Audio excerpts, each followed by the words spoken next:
Hello, everybody. I just realized I did not have this like scheduled as usual, so hopefully people can find this live. Let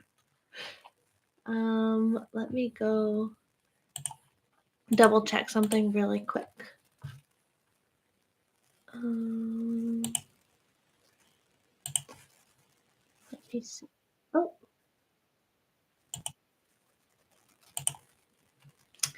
Okay.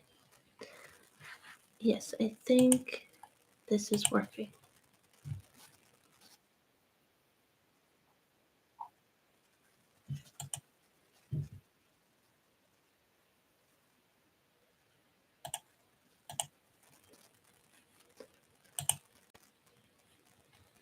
Okay. Okay, well, so welcome to SEO Office Hours. It's our last SEO Office Hours of the year. Happy holidays. So what I wanted to do today is just answer all the office hours questions I've gotten through the year that I haven't had a chance to answer, either because the person who asked didn't attend or, what have you. So I'm just going to give it a couple more minutes to see if anyone else joins me. If not, that's okay. I'll just go solo and answer these questions that I've had. 1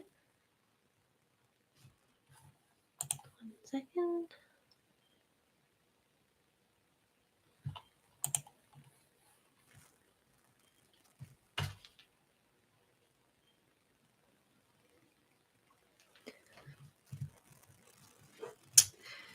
So I think that this schedule of office hours is working well. So I think I'm going to stick to this in 2025.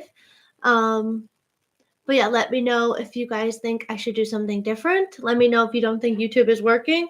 I like it because it saves right to my channel and I can send the replays out to you. But yeah, I don't know if you guys like the user experience. So let me know what you think. I'm always open to switching to a different platform. And then, yeah, let me know if there's anything you want me to cover in 2025. Like if you have specific questions you want me to cover for like a whole hour. Okay, so let's get started. So these questions, like I said, are from people who asked and then they didn't attend. So I didn't know if I should answer them at the time. But yeah, I've kind of just been holding on to them. So I figured I will answer them. So the first question is, I just started with my own interior design company. I don't know how to get started on SEO. What recommendations do you have? And that question is from Sarah. And so a few things. I've talked about all these things in office hours past. So if you've heard me say them before, you're just going to get a refresher. But number one, I always say to start with tracking. So we're going to be talking about that later today, specifically Google Analytics. But yeah, so always make sure that you're setting up tracking first and foremost so that you know if when you do start doing SEO, you can see if things are working or not. So what I mean by tracking is Google Analytics and Google Search Console. So you'll put both of those on the site. We'll talk a bit about more how you do that more later.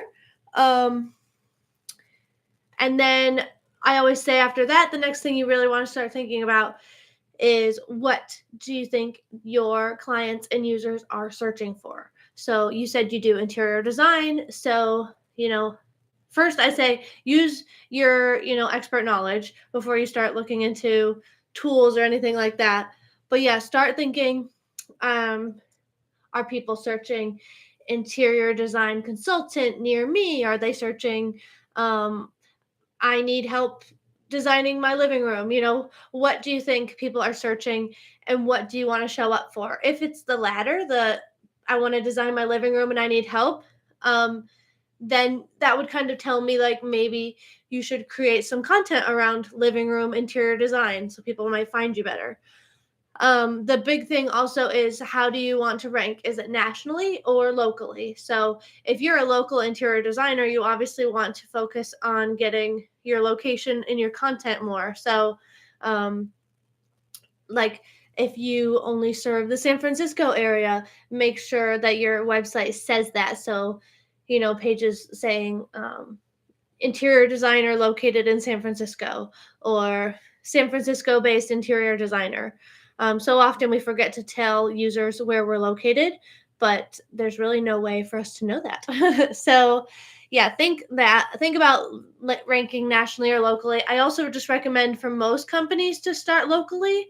And that's just common sense. Like, it's easier to rank in a little hub of the country than the whole country. So even if you're like, I don't want to just serve San Francisco, I want to serve the whole country.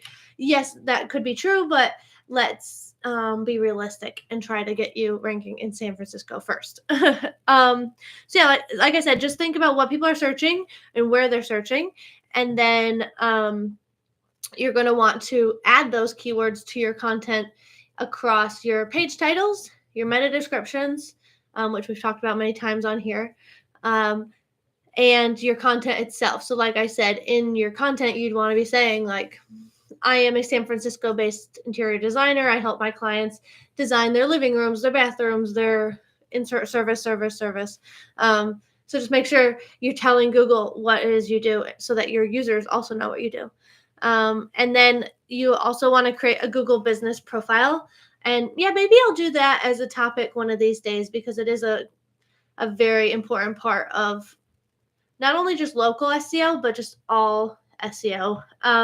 People think that it is just for local businesses, and for the most part, it is just for local businesses. But for instance, I serve my clients nationally. Hope Google's not listening, but I also have a local Google business profile for my area. So you want to set it up even if you are national, so that when people are in your area, you show up in that awesome little Google map pack.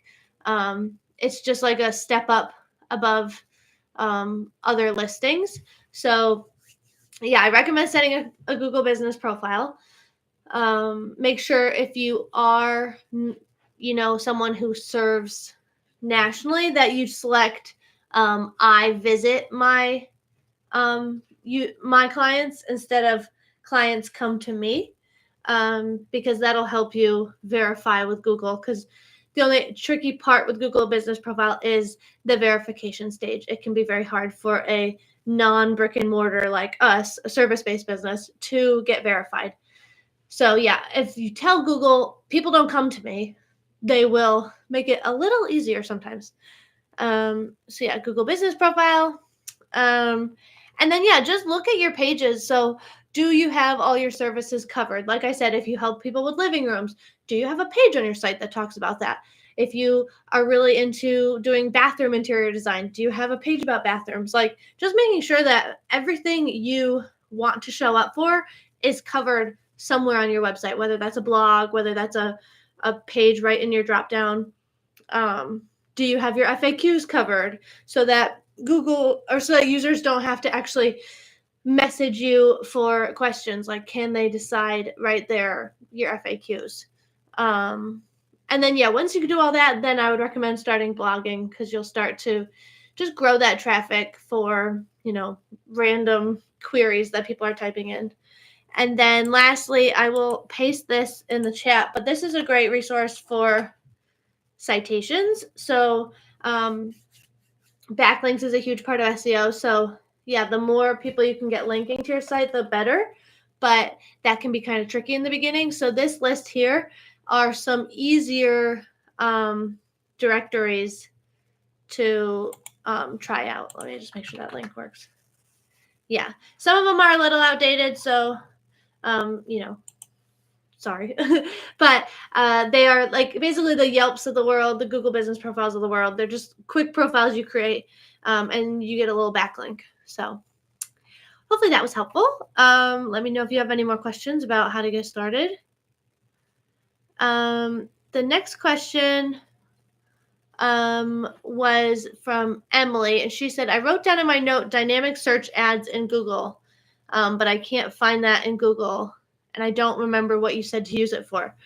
So this was something I talked about after a conference I went to about search engine optimization and paid advertising, and the paid ads person told us that a cool little tool you can do within Google Ads is essentially have Google Ads scan a page on your site and tell you what, and it basically scans the page and then tells you like what the keywords might be for that page and what your ad might look like for that page. So the headline, the the calls to action.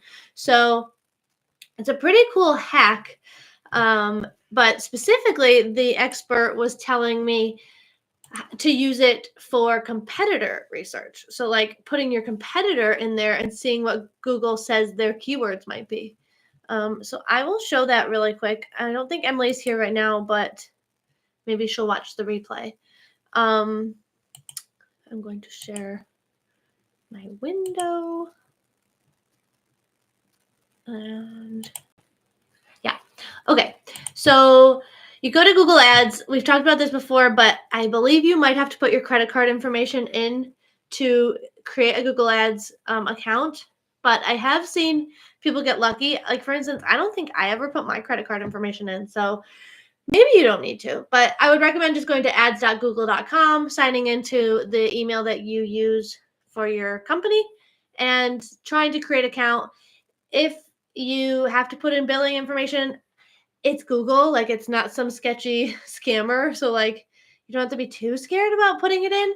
Just make sure that if you put it in, you never hit like launch ad, and like watch, your credit card, make sure nothing gets charged. But, I never even create an ad on here. So like I would know if I got billed for something. So yeah, just never create an ad basically. But so how you do this, Emily, is you go into your Google Ads account and you go to campaigns. So campaigns. And you hit the little plus sign. You hit new campaign. This is like, what is your objective? I'm just going to say create a campaign without an objective. And then you're going to do a search campaign. I did this before, but yeah, you just kind of do like, I did this earlier, but you just pick a goal. It doesn't really matter. You're going to basically click through all this, like blah, blah, blah, blah, blah. I'll use my website. Intertwined. Just go with whatever campaign name it says. Start new. It's saying, do you want to do that campaign you started earlier? Look at my Christmas mug. And then what do you want to focus on? Conversions, whatever. None of this really matters. Like I said, just click through all this. Whatever. None of this matters. Okay, get help creating your ad. So this is what I was talking about. You're pretending you're creating an ad, but basically it's just like you're using this like little scan thing of Google's to see what Google sees on your site. Because it can kind of tell you like, is my SEO working? Like, does Google understand what I want this page to be about? So you put in the URL you want to like scan, and then what makes your products or services unique. I'm just going to say, actually, I don't know where they got this, but let's just put this. We are intertwined, a local SEO agency, whatever. Then hit generate, and it's going to start scanning your page that you put in there.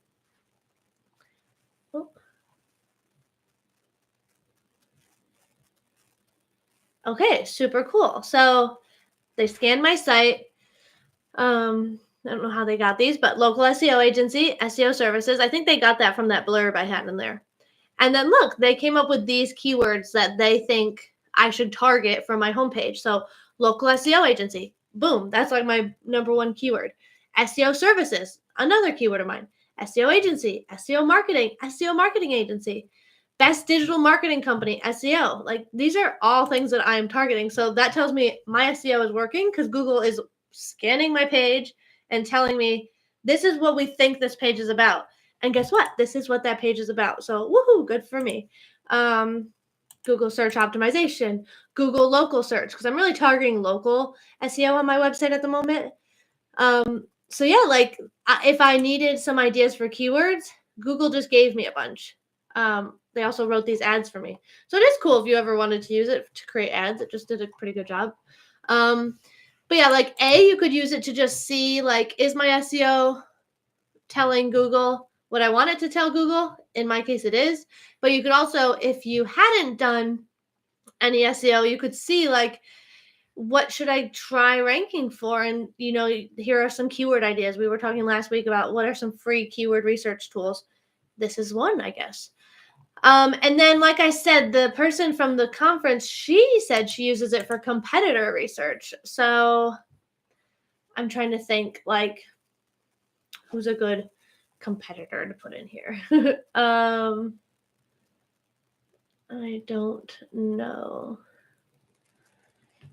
Let me think. Well, I'll put my one client in here, so she won't mind. So this is one of my clients. I'll put this in here. It's doing that thing again where it generates a blurb. Awesome. Okay, so it took a little blurb from the page. Perfect. And then let's hit generate and see what happens. I'm saying replace, yes. Okay, business coach, online business coach, executive business coach. Awesome. So like it took my client's website, which is all about business coaching, executive business coach, and it's saying these should be the keywords: online business coach, executive business coach, business coach and mentoring, coaching business. These are all, pretty close to what we're trying to rank for her. So cool. Like, I think this shows that the SEO is doing a good job. But like I said, say she was my competitor and I was like, what keywords is she targeting? I want to target those keywords. You can kind of put her site in there, like this site, and see what Google thinks she's targeting or trying to rank for. And you're like, okay, I'm going to target those too. So that's how you would use it for competitor research.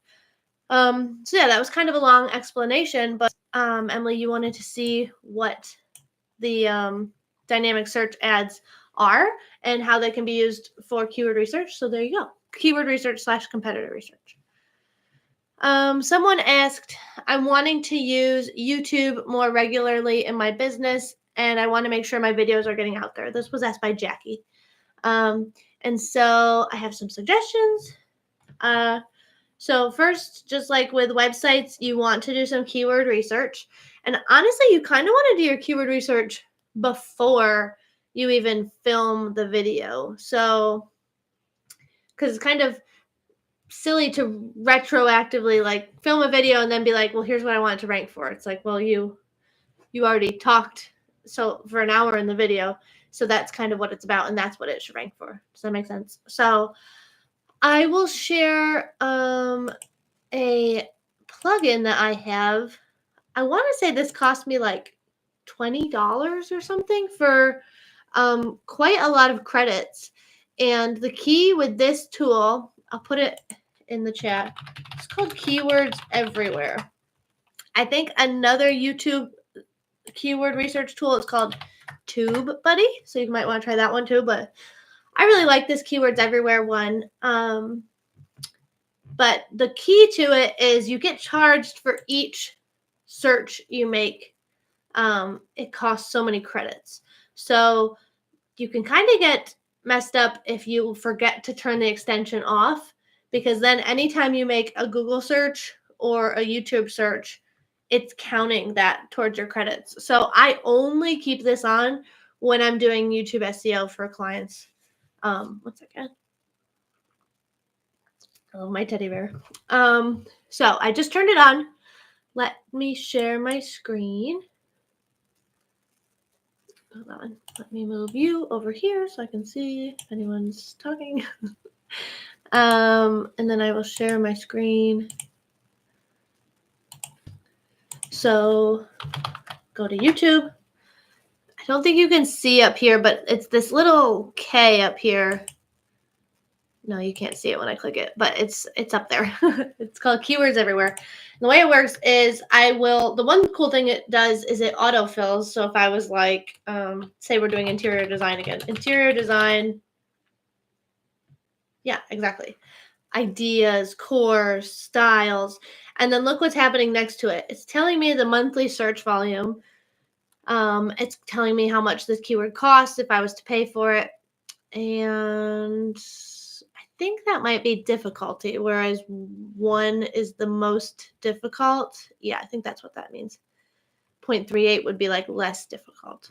And then the little bar is trend. Oh, and you can highlight over it. So, oh, you can't see it, but you can highlight over it and it shows like the trend. So like throughout the year, is it pretty stable or does it get more popular at some points than others?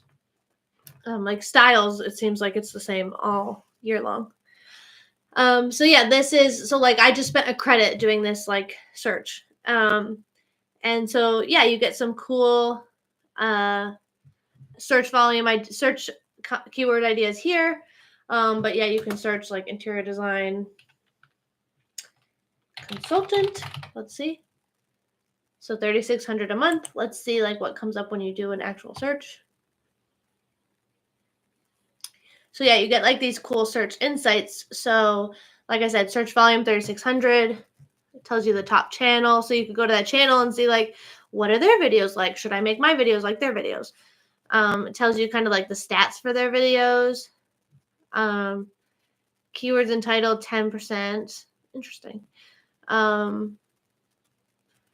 And then, yeah, so this is the trend data. So like I said, over time. And then these are like tags people use for this keyword. Yeah, so anyways, this is a cool, like I said, plugin to get keyword research ideas for YouTube specifically. So I'm gonna go ahead and turn it off now so that I don't get charged anymore. And yeah, so that's like I said, first find what people are searching for in your space, create the video around that topic once you've identified the keyword. And then you're going to want to like insert that keyword in a few places. Obviously in the content itself, like you're talking and you're saying, I'm an interior design consultant or something. I don't know. And then you want to rename your actual file with that keyword. That can kind of help, kind of similar to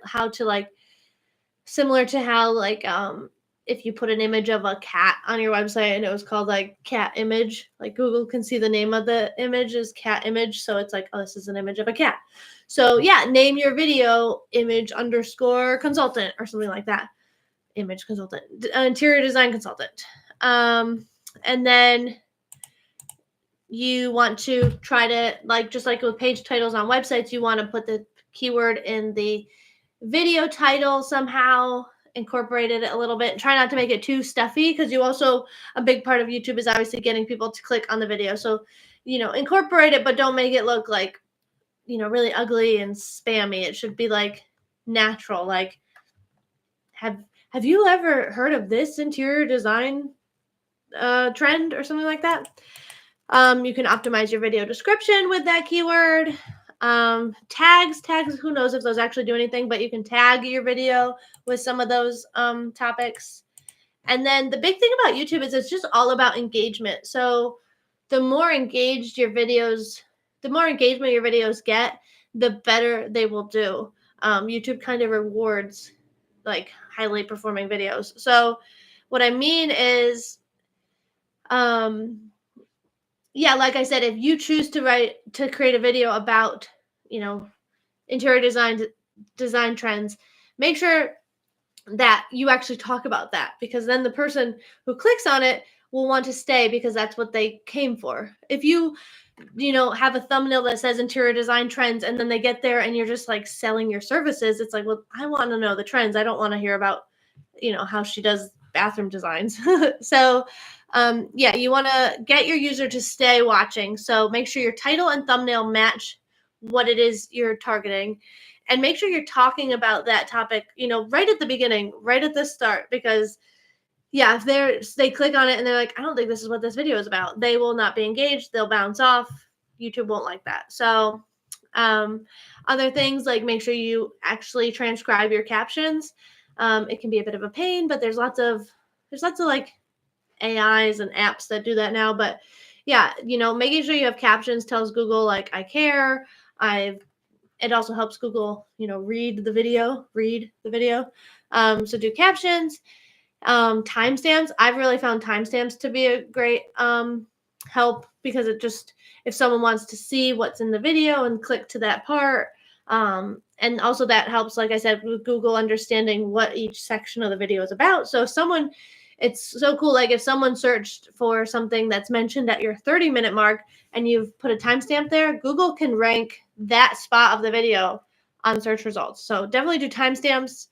And then, add end cards and like end screens so that, people stay on your channel, stay watching. So those are just a few tips. I also recommend trying to experiment with Google Shorts. People find that they can get success faster there because of the algorithm. So don't forget about that. And then, the last questions, I want to get into analytics, but I'll answer 2 more questions. So someone asked me, does blogging still work? And she is a self-employed brand designer looking to increase leads landing on my website. Her name is Sandra. So let me answer that. Sip of coffee. So, yes, blogging still works. Long story short. As long as you go into it with the mindset that, you're not necessarily going to get leads immediately from your blogs. Like if you're looking for leads, you might not get them with blogs right away. So, like if leads are what you're looking for, be patient. But what I will say is blogs are a great way to increase traffic to your website and show Google that you really know your stuff. So what I mean by that is investing time into your blog basically like trickles down to all your core pages, because basically you're creating an entire catalog of content around a subject. So that really tells Google like, hey, I'm an expert in this subject. You can see that from my 10 blogs on brand design, like you said you do. So by creating all this content in your blog section, you're kind of helping the rest of your website as well, because you're telling Google like, I'm an expert, here's my expertise, and then this is what this whole website is about. Get it? So it definitely still works. And I would recommend starting with questions you get asked a lot. You get asked them all the time, so you know the answer. So write about that.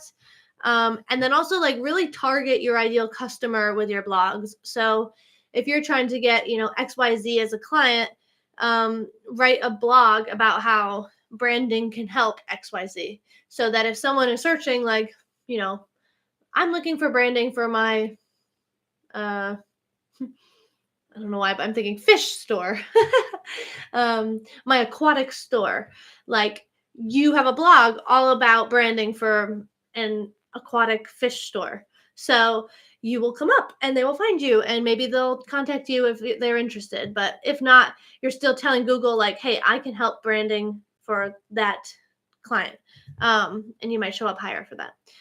And then, utilize the people also asked feature. I always say that. Look at the bottom of Google. What are people asking? And then a big way to get those leads through blogs is to create lead magnets. So you created the content. Make sure throughout the blog, you either have calls to action that are like, contact me to learn more, or actual lead magnets. So for that fish client, maybe you have a lead magnet that's literally like 10 tips for branding your store, and they have to, fill out a form to get that lead magnet. So that's how you kind of can get some leads through blogs. If you don't do a lead magnet, at least have some CTAs, going to your services pages, going to your contact page. Cool. And then last question from Adam. would love some help analyzing some recent ranking drops in Google Search Console to determine if I was impacted by the August Google update. So, without seeing his pages and what specifically happened on his site, I can tell you that the Google update in August was all about improving the quality of search results. So, they are really trying to show content to people that they will find genuinely useful, and they are trying to show less content that is obviously just made for search. So what I mean by that is like um uh there's lots of people creating pages out there using AI that are like, hey, give me 500 words about this and this, and it's really like thin content that AI content. When you read it, it's just regurgitated long sentences saying nothing. Google's trying to avoid that now that AI has become part of our life.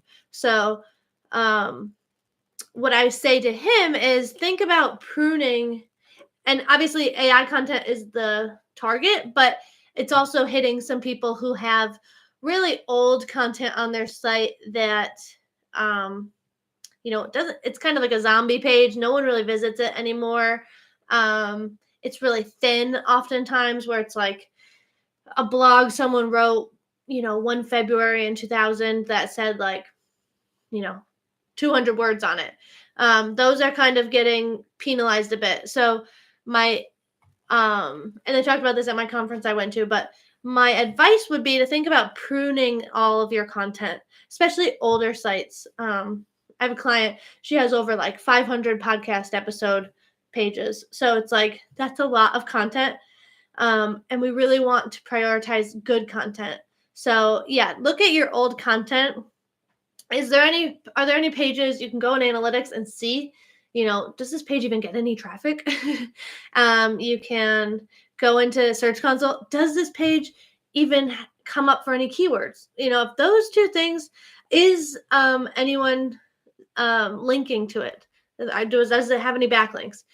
If the answer to all those questions is no, you can probably get rid of that page. And it's funny because in past SEO Office Hours, I've always talked about like all content is good content. You can never have too much, but Google's kind of changing that idea lately. So yeah, look at that old content. Can it be combined with a similar blog? So maybe you have two blogs about the same thing, but for some reason you have, I had a dentist client once, and he had a blog about dentures. It was like 200 words. And then he had another blog about like cleaning dentures, and it was like 200 words. And it was like, why don't we create a page that talks about all the things to do with dentures, and really create like a really hearty guide to dentures, So think about that. If those pages aren't getting any traffic, prune them, just like you garden, and create like a nice hearty blog out of it. And then obviously, if you're deleting pages though, make sure to redirect, or you would redirect to this new blog you just created. You don't want to just delete a blog and then, not tell Google where to go after that. So yes, pruning content is my advice. Okay, let's get into Google Analytics 4, GA4. I'm sure everyone has heard, what is GA4, GA4 is the new Google Analytics as of July 2023. I believe it finally went into forced effect. So let me share my screen. But yeah, a little background. There used to be analytics called Universal Analytics. It was beloved. Everybody loved it. And then one day Google was like, you have to get used to this whole new platform. And a lot of business owners have not gotten used to this new platform. I don't want to go into it now, but the reason it changed is because of, privacy reasons. Like the new analytics is, more like legal. Google is kind of being a little creepier on the old analytics, so they had to kind of create a new one. It's also, this one is supposed to be better for like tracking apps. And, when they created Universal Analytics, it was, for websites. Just that's as simple as it was. Everyone had a website. Let's create analytics. Then, people started getting apps and all these other things. And this basically helps track all the things. So analytics.google.com. That's where you would go to set this up. You'd want to be signed into your email that you use for your business. And yeah, we talked about this in a former episode, but yeah, once you're there, you kind of go through the hoops of creating one. So you would hit create, create account, you put your website in there. At one point, you would be directed to a page that looks like this. And essentially, you have to get this code onto your website. So what you would do is, I would say your website name, say your stream URL, so your website, and your measurement ID. But you can't just put this ID and slap it on your website somewhere. You would come down to configure tag settings, and this would show you, oops, nope, that's not right. You would go to view tag instructions. It would tell you your code if you hit install manually. I'm not going to hover there because I don't need you guys seeing my code. But yeah, you would get your code there. And then you could even select what kind of builder you have, and it'll tell you how to put it onto your WordPress, your Wix, your Squarespace. But the basics of it is you would take this code, you copy it, and what you want to do is put it into the head section of every page of your website. And so that's basically just like if you go to your website and then you right click and hit view page source, this is your website's code. You see this thing that says head right here. Essentially, Google Analytics is asking you to put this code underneath this little thing that says head on every page of the site. And every builder these days has a way to do that. So we're not going to go into that today because we did that the other day. Let me close these tabs. But yeah, so once you got that going, it's weird. It said my tag needs attention. Interesting.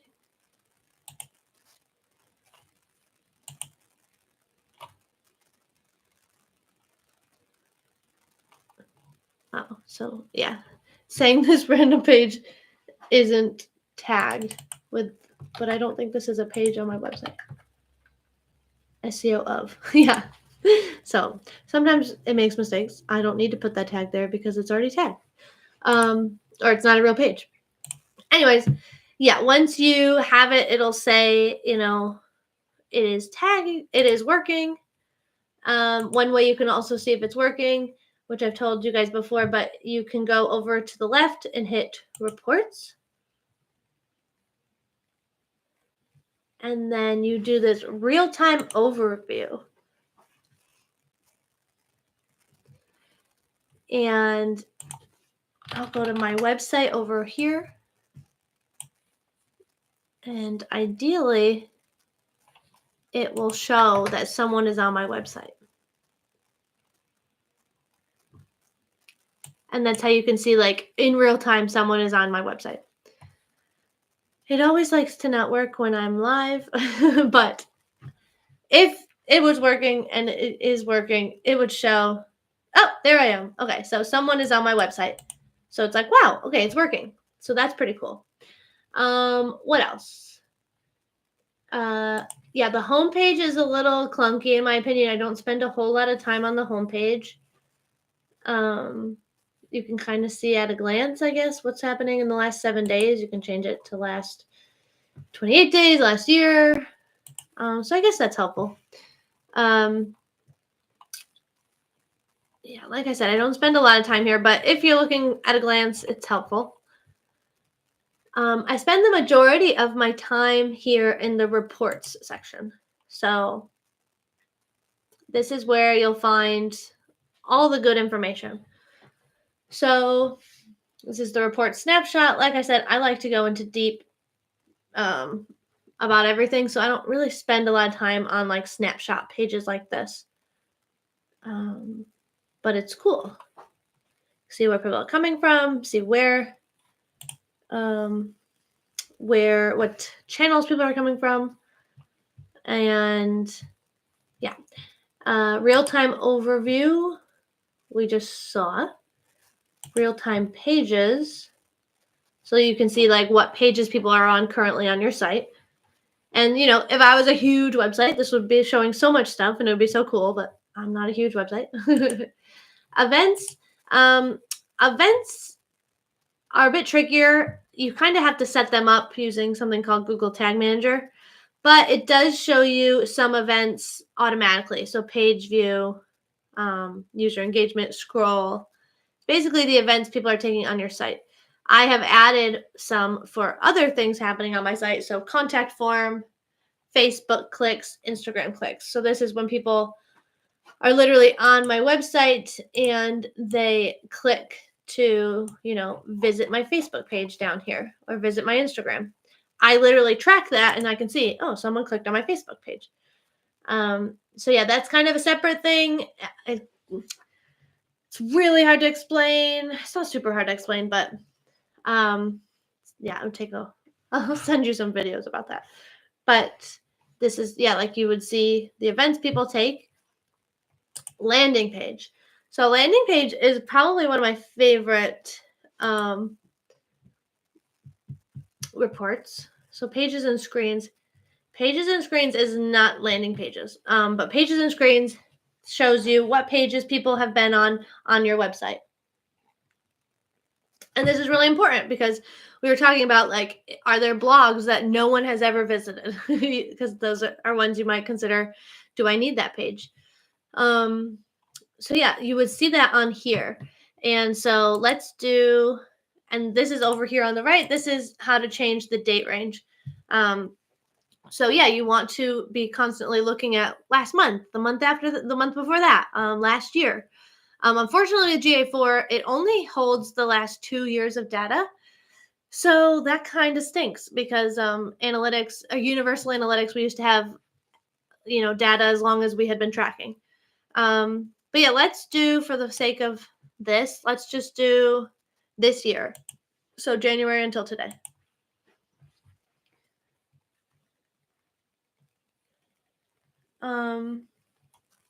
So that's not really helpful, but you come down and you can see what pages were the most visited and, how many people visited them or how many times they were viewed. So the slash is always going to be your homepage. So I know this year my homepage has gotten 1,695 views. Super cool. You can see, the average amount of time people spend on my homepage, 11 seconds, not bad. Average event counts. So that's just all those actions people are taking, 5,000. Key events. So those are the ones that I actually care about. So those are my contact forms, my LinkedIn clicks, my Facebook clicks, my Instagram clicks. I've had 53 of those over the years. So that's cool. And then you can literally go and see how many of each. So you can highlight all events and hit, Instagram clicks. I've had 14 this year. And if you have a Shopify site, this is usually, once you've connected analytics to Shopify, it does this automatically, but it'll show you purchases, it'll show you revenue. It's really cool. So you could see, like, if I had an e-commerce site and I did purchase, you could see like how many purchases.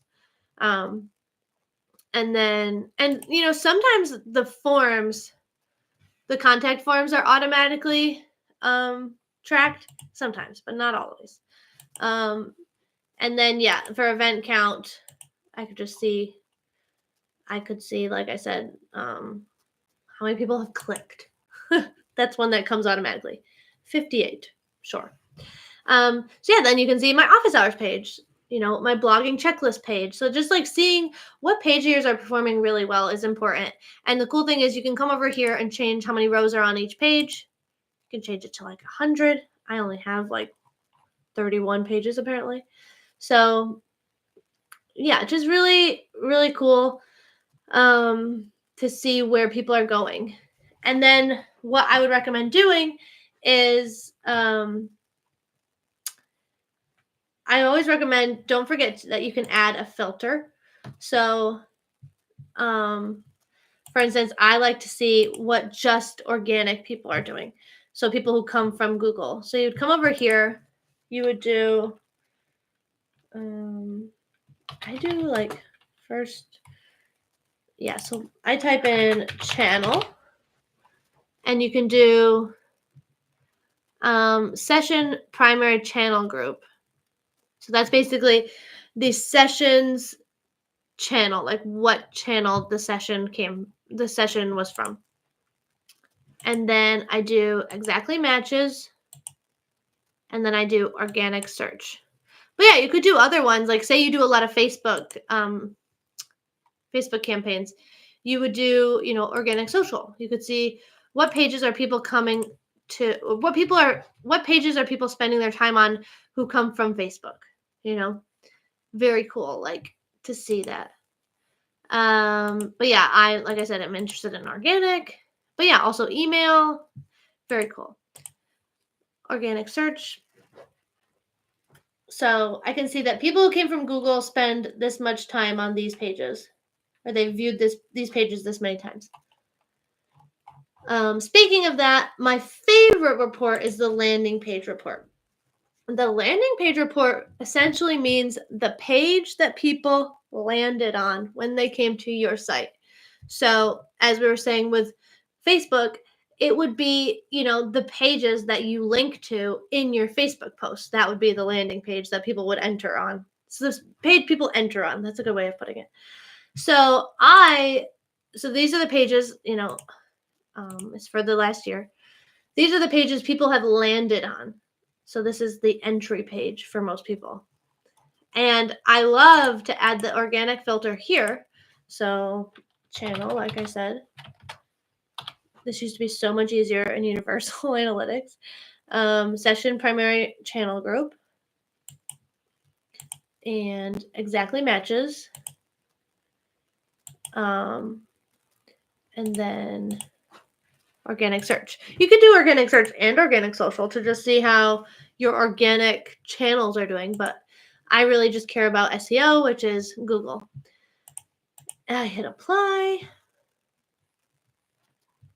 and now I am seeing which pages people entered my site on from Google most. And the reason that's so cool is you can kind of interpret that being the pages that are doing the best in Google search results. Does that make sense? Like if people are landing on here from Google, that tells me those pages must be showing in Google. Therefore, my SEO is working on those pages, So my homepage is clearly working. It's, people are coming there the most. My about page must be ranking somehow because 21 people have come to it from Google. My blogging checklist, which is interesting because I'm not really promoting that page, or I haven't optimized it for people to land on. It's more for like me to send people for like bundles. But, apparently it's also ranking because 10 times it's been visited. So yeah, I really think people should check out this report the most. And then if I did have a blog, I do have a blog, but I don't blog a lot. You could search the word blog. See, it says /blog.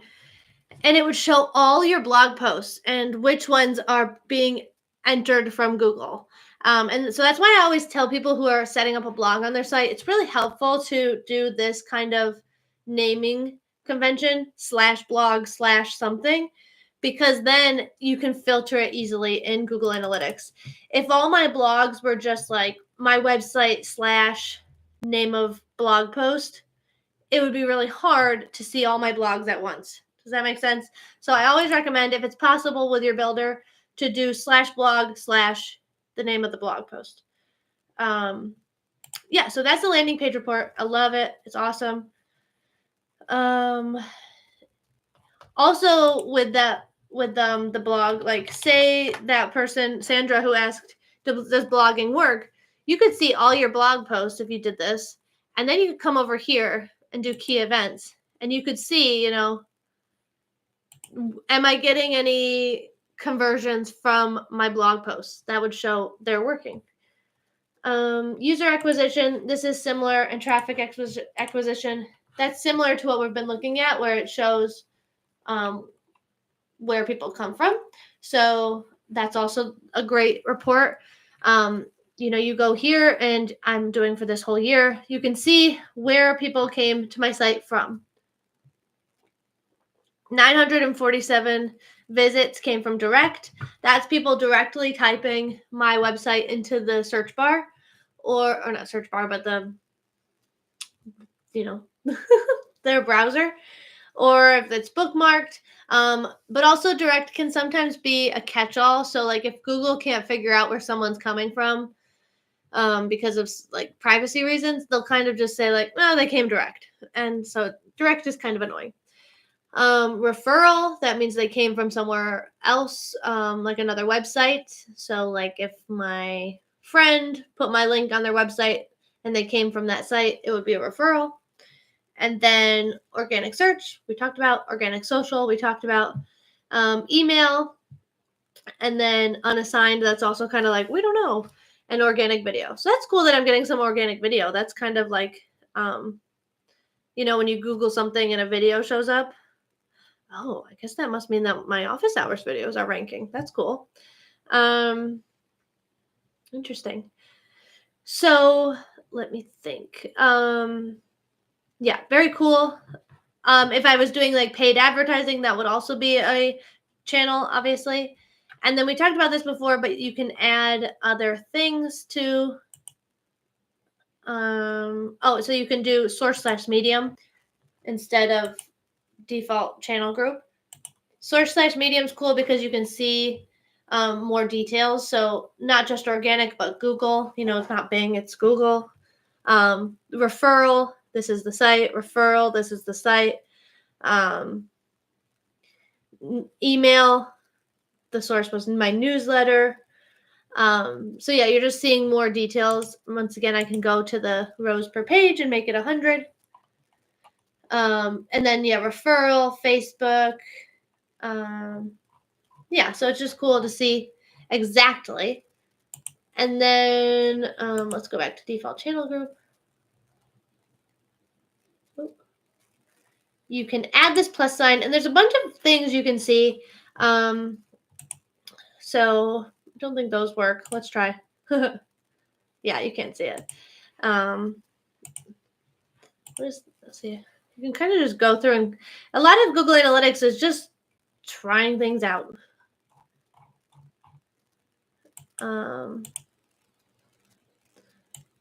General. Maybe this will work. Yeah, this will probably work. Yeah, so you can literally see the city someone came from each channel from. So like organic search from Durgapur. The country, the region. Very cool to see all of this. So yeah, mostly United States traffic. If I was like a big e-commerce site, this would be really interesting. Like, am I getting a lot of traffic from, local, or you can see, like I said, the landing page. So it's kind of another way to see the landing page. It's the exact thing, but a different report. So the landing page and then the channel here. Just another way to see that, basically. You'll find that there's a lot of ways to do the same thing. Platform/device. So you could see, maybe let's see if that works. Like browser. Interesting. So it's just really cool to creep on everybody. Time. This will get a very long report. But this was interesting. It's like doing the date is interesting if you're doing just like 1 month of data to see, like, if you're really trying to hunt, like, what did that person come from on December 5th? You could come here, do this, you could also literally put in that date, just that date. And yeah, the the cool thing that I told everybody at last office hours for UTMs is you can do campaign. And this is seeing like what campaign they came from each channel from. So yeah, like this email was from this campaign. Cool. And then the other thing I want to talk about before I run out of time is just, comparing your traffic. So the biggest thing about analytics is you just want to make sure you're growing each month. So for instance, I could do, you want to hit this compare down here. And it has some, automatically selected. Yeah, like I could do preceding period, match day of week, same period last year. So I could do like, it's basically saying this year versus last year. Like, let's see what that is. And it'll show you the comparison. So whereas in 2024 in this date range, I had 947 people from direct. Last year in that date range, I only had 406. Referral, and it'll say the change below. So direct traffic went up 133% year over year. Referral went up 554 year over year. And so when I have my clients, they want to know, like, did my traffic increase this year? And that's how I find this out. Email 61 to 0. Woohoo. And then, so that's like the default one it just did, but you can also do custom. So come down to custom, and I could do, let's see, like let's do November, the month that just happened, versus October. And it's really finicky. So you really have to click. Oh my God, this is so annoying.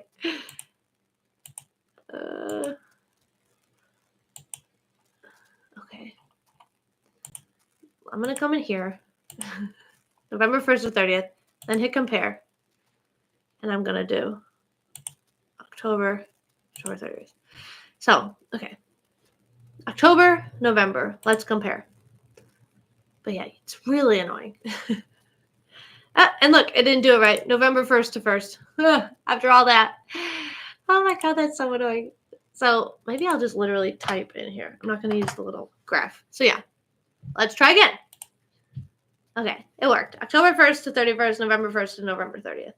So you can see referral. In October, I had 97. November, 22. So you want to make sure that the percentage change is it's the right order, because this is backwards. So yeah, 92 to 22, direct 92 to 85, organic, my 37 to 44. So my organic got worse in November. So yeah, this is how I would find month over month. And yeah, if you just want to see, like I said, organic, you would come up here. You would do channel, exactly matches, organic search. And look, you can see a fun little graph. So how do you see? It's annoying. I don't like it. I'm being mean, but like it's just very annoying to see. Like you would want to see, like if I hover just right, it'll show me both, both months, but it's not. But yeah, you can see just organic this way. Cool. I'm running out of time. So let's see. Google Search Console, you kind of have to connect it. So maybe when we do Search Console, I'll show you how to connect it. But it's very cool. You can see all your Search Console data in Google Analytics. User attributes, we talked about this before, but this is where you see, you get a little creepy on who's on your site, where are they coming from. Let me see. You would go down to demographic details. So you can see the countries. Then you can go down to audiences. No, that's wrong. And then tech, this is where you can see if people are coming mobile, mobile or desktop. Yeah, mobile desktop. So that's really important because like if you're getting a lot of mobile traffic, I'm getting 30%. I want to make sure my mobile site looks good.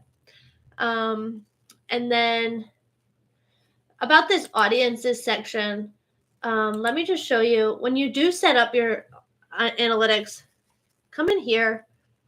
You want to go to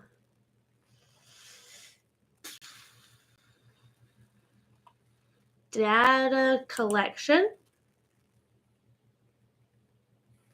I have this turned on. You just you want to look at all this before you get going.